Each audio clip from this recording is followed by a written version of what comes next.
Imagine, if you will, traipsing through the Himalayas only to discover a shallow lake chock full of skeletons.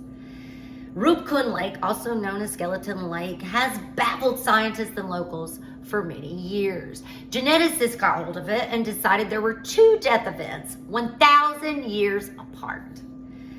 The grouping in 800 AD made a lot of sense. It was probably people on a religious pilgrimage that was very common in the area because it was local DNA. However, the grouping in 1800 was DNA from all over the place. So it really made no sense. The geneticists threw up their hands and, lacking the imagination and cultural context, they gave up. However, I tried.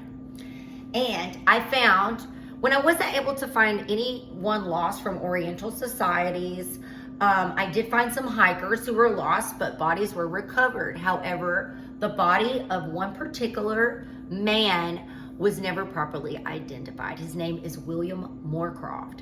He worked for the East India Tea Company, which was the most powerful company in the world at that time.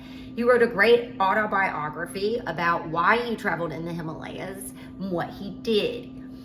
And he became restless and decided that he needed more out of life.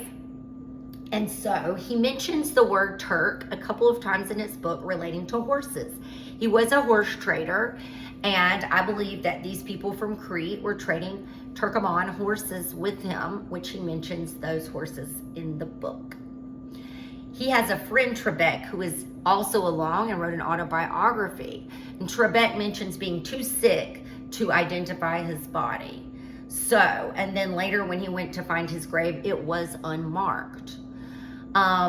He had a lot of medical ability and he would help people along the way. A really interesting character. He was a nutty professor and they would have to chase him down because he would oftentimes be trying to find animals and plants. So I believe they went there for botany reasons. And perhaps their desire to see a particular flower that only blooms at a certain time of year would make them ignore better counsel about the best time to visit these places. In terms of the Southeast Asian person, he was also well known for, if he found a slave along the way, to pretend to buy them and then instantly free them.